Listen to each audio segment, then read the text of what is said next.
On évoquera peut-être lenteur tout à l'heure, Rodrigo, mais on va d'abord accueillir Fred Renotte pour parler de la préparation physique. Et c'est un spécialiste de la préparation physique. On l'accueille. Il est là tout de suite, Fred Renotte. Oui, le voici. Bienvenue à lui. Et,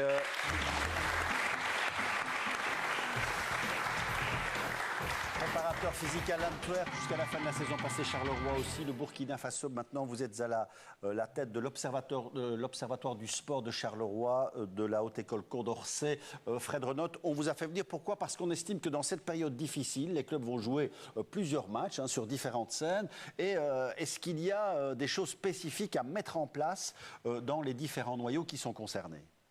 La difficulté, c'est de gérer un noyau à deux vitesses. Donc des joueurs qui vont aligner toute une série de matchs, puis d'autres un peu moins. Donc c'est gérer un noyau avec des profils un peu différents, des états de fatigue différents, qu'ils soient physiologiques ou psychologiques.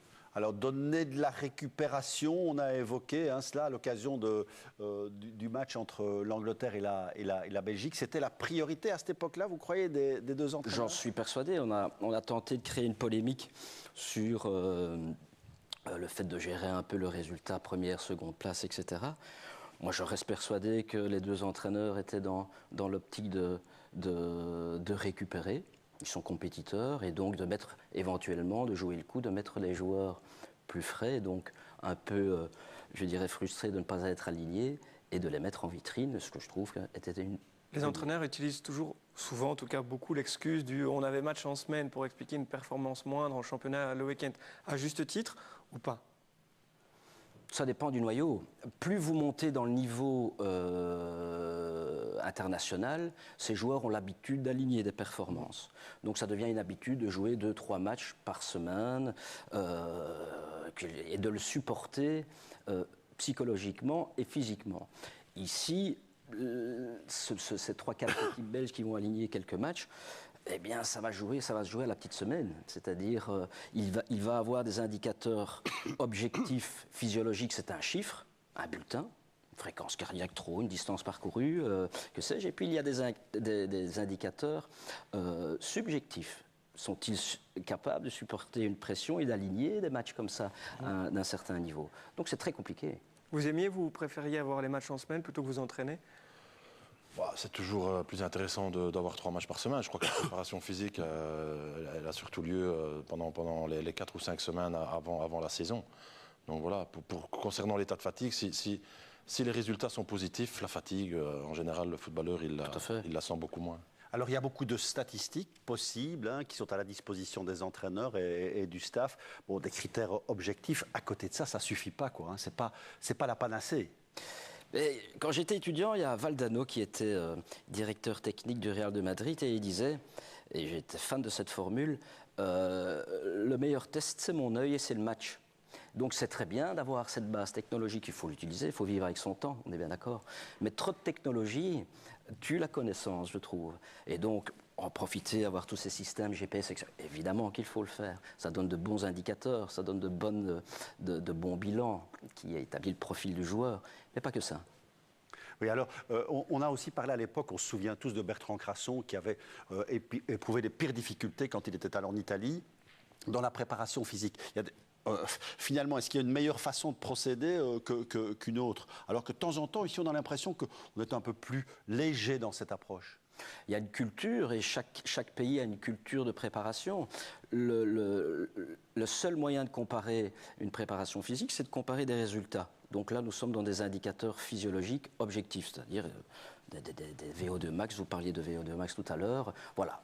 Et on constate que finalement, la moyenne des joueurs belges par rapport à la moyenne d'un autre pays est tout à fait semblable. Oui, donc un Crasson qui se serait préparé en Belgique d'une façon très différente aurait pu avoir les mêmes résultats.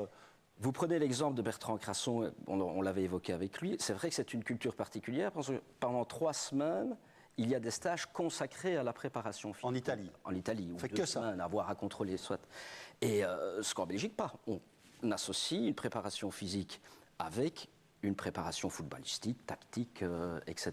Donc, à mon avis, c'est plus difficile à supporter une préparation physique exclusive. Et donc, c'était l'argument, voilà. Mais vous êtes pour mêler les deux? Mais le foot, il y a du ballon, donc s'il y a de la technique, donc être physiquement prêt et savoir manier le ballon, c'est tout un... Et vous m'avez dit avant, Fred, attention, dans une équipe, il y a toujours, bah oui, forcément l'aspect collectif. On est dans l'ère de l'individualisation des stats, etc. Très bien. Mais ça reste un sport collectif et donc même les plus faibles, on serait tenté d'individualiser l'entraînement pour les pseudo plus faibles, pourquoi pas les mettre avec les plus forts? Ça reste un sport collectif et que les plus forts tirent les plus faibles vers le haut, ce qui crée une coopération, ce qui crée une solidarité, ce qui crée le but ultime d'un sport d'équipe. Moi, je voudrais dire un truc sur Frédéric. Moi, je suis très, très impressionné par son discours tout le temps, toujours, partout. Et j'insiste sur le fait que si on regarde sa carrière, chaque fois qu'il était dans un club, l'équipe première, physiquement, était toujours au top. C'est le cas de l'Antwerp, comme par hasard, chaque fois qu'il y est. Puis j'ajoute, parce que ça me fait plaisir, qu'en plus, il s'occupe aussi de la préparation physique des acteurs des films que je fais. Donc, Il reste à s'occuper du réalisateur un petit peu. Ça, Fred, vous auriez dû commencer par là, évidemment. Fred, rien à ajouter sur cet aspect où vous nous avez permis d'approcher un peu, de façon un peu plus précise, cette problématique réelle et parfois abordée très différemment d'un pays à l'autre. Une dernière question, Benjamin? Non, je voulais justement, parce que je sais qu'à l'époque de Guardiola, au Barça, tous les exercices physiques se faisaient avec ballon. C'est une question de culture aussi. Parfois, en Belgique, on a la culture du pendant quelques semaines, les gars, vous n'allez pas toucher le ballon. Non, mais c'est un peu là, enfin Fred pourra en parler mieux que moi, maintenant c'est la nouvelle mode, bon, voilà, c'est la préparation intégrée, ils appellent ça voilà, la périodisation tactique, elle a sûrement ses avantages, mais il faut un staff conséquent, beaucoup d'argent aussi pour suivre ça, mais je pense qu'elle a aussi ses inconvénients. Mais ce serait c'est un vaste débat. Allez, aux amateurs qui préparent, aux entraîneurs amateurs qui préparent leurs équipes, Fred, un conseil à faire, à ne pas faire. Ah, le donneur de leçons. Non, les deux dangers, c'est le surentraînement ou le désentraînement. C'est de trouver le juste équilibre pour des joueurs amateurs. Et l'entraîneur a parfois tendance à surentraîner et à brûler, ou inversement. La difficulté, c'est le juste équilibre. Et le grand fantasme d'un entraîneur ou d'un homme, c'est tu parlais de la programmation de l'entraînement. C'est un grand fantasme de l'homme de pouvoir dire la semaine prochaine, à tel jour, telle heure. Mais la machine ne fonctionne pas comme ça. Parce que nous avons des indicateurs physiologiques qui sont concrets, mais des indicateurs psychométriques où là c'est totalement subjectif. Qu'est-ce qu'on va faire demain? Oui, on va le voir le matin, on va faire le bilan évidemment par rapport à ces bulletins, mais la réception d'un joueur par rapport à un exercice peut être tout à fait différente. Deux joueurs qui ont les deux bilans, deux bulletins identiques peuvent avoir des comportements physiologiques tout à fait différents. Merci Fred. Mon œil, disait Valdano, c'est ça qui compte. Regardez le dessin de Pader. La préparation physique chez les Diables fait référence à la peste porcine qui nous guette. La pub, et puis on se retrouve pour accueillir Benjamin Lambeau du Cercle de Bruges. Merci Frédéric Renotte.